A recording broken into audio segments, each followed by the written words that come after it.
Hello folks, I am K. Lalit. I am 23 years old.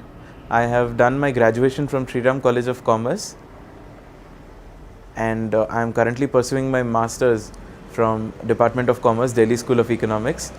I have secured rank 626 in Civil Services Examination 2018 this time, and my optional is Commerce and Accountancy.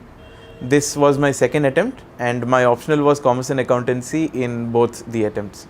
I believe that it's very important that we decide our optional paper with great care, because it carries a huge chunk of percentage of our written marks in the mains examination, and this is the area where we can exponentially score and make the difference so far as our total scores are concerned.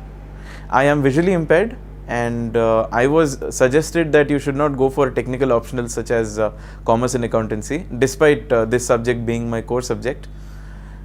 But then due to my familiarity with the subject and the command that I had with it, I went ahead with Commerce and Accountancy. I took my coaching from Rankers classes, which is situated in Karol Bagh. In 2017, I couldn't get the interview call. I missed it by a few marks, and this time I did get the call. So the difference, I think, was in the mains examination, and optional being a significant part of it cannot be ignored for that matter. I would say that I could not give sufficient time for my optional last time, which I did this time, which made the difference. So I would suggest each one of you watching this video that whichever may be your optional, kindly pay a lot of attention to it, because that can be the game breaker or the maker for that matter. Now coming to Commerce and Accountancy specifically, I would say paper 1 is something that we do very elaborately in our graduation stage, and paper 2 is mainly theoretical. Some of the subjects we do in our graduation, and some of the papers like human resource management and industrial relations is something that we deal at the master's level. So for those even who have not done their masters per se and wish to take this examination, I think this is something that's very manageable, given that we have good command in the subject. Taking coaching or not is a huge dilemma among various people. I would say that if we are good with the concepts and we can take test series on a regular basis and we have availability of study material, maybe we can go for the prior, but coaching becomes necessary when we need additional training, which I think I did, because paper 2 is very important so far as answer writing goes. So what we do in our graduation or post-graduation, that is academic strictly speaking, is different from what we do here. The stuff is the same, but the approach of answer writing becomes different. It's very significant that we write in a certain manner. I personally believe in the fact that instead of reading 10 sources, it's rather beneficial to read one source 10 times, and I applied the same to my optional as well. Surprisingly, I did not visit a lot of reference sources for my optional. I sticked to some major referred books. I stick to my graduation and post-graduation study material for my optional paper 1, and for paper 2, I went with Rankers classes coaching material, as well as some additional readings. For instance, S.P. Robbins for organizational behavior, and so on and so forth. I would say that taking test series is very important for optional, because answer writing and its evaluation is where we exactly gauge our performance and we understand as to where we stand in the relative scheme of competition as a whole. So please do take tests, and I would recommend highly that if you could get your answer copies checked by experts instead of self-evaluation for optional papers at least, that would be beneficial. As I said that I am visually impaired, so many people suggested me not to go for this particular optional, because one, it was technically challenging, because I won't be writing my examination. Somebody else in the capacity of a writer or a scribe would be helping me out so far as putting down my answers on the script per se. So finding a writer was very difficult for me, even after choosing the optional and studying for it. I was lucky enough that I had a set of good friends and good contacts who helped me to get someone competent to write for me. Having said that, for visually impaired candidates who are watching me and who have a technical optional, I would say that practicing with your writer/scribe is very, very important.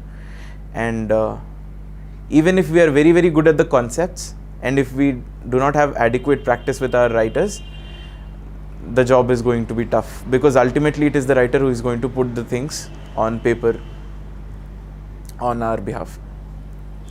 Having said that, I think a very smart strategy should be followed while we are preparing for optional, because it is very targeted indeed. So by smart, I mean a very specific, measurable, achievable, realistic and time-oriented strategy is necessary. I think in general circumstances, we should prepare for the optional before we start specific preparation for the preliminary examination, that is 3 months prior to the exam. And we should devote our 40 or 45 days of duration between the prelims exam and the prelims result solely for, or at least majoritarily for, optional paper, which will help us to manage time in a more efficient manner once the results are out and we are preparing for all the papers. For optional paper 1, I think practicing questions, that is through past year papers, is important for time management, because the answers need to be in a structured manner in a given space, and we do not have any space constraints in our academic papers. So that's a huge difference which I felt, because I'm pursuing my academics simultaneously with this examination. That's what I've been doing. I think for paper 2, what's important is memorization of concepts and interrelating them with current affairs. We have organizational behavior, organizational theory, human resource management and industrial relations for our optional paper 2.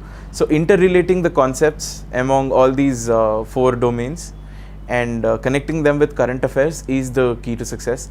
I think paper 2 we need to focus on diagrams and pictorial representation, which is going to fetch us some extra marks in each question, which will ultimately make the difference.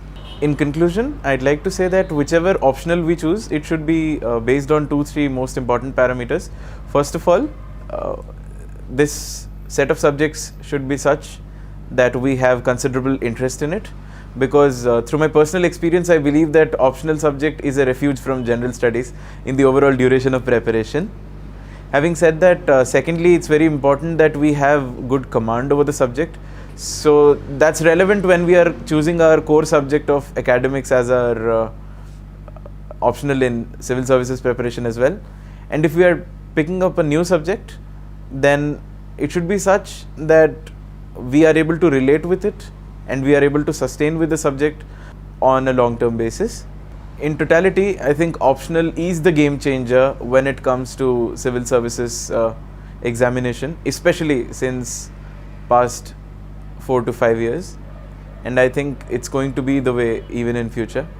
So finally, I would say that we should choose wisely and we should put our best foot forward so far as our optional subject is concerned, because this has a 500 mark weightage in our written examination, which is going to be humongous, and it's going to make all the difference, which I personally can say that it really did make a difference this time for me, and it will be the same for each one of us. Thank you.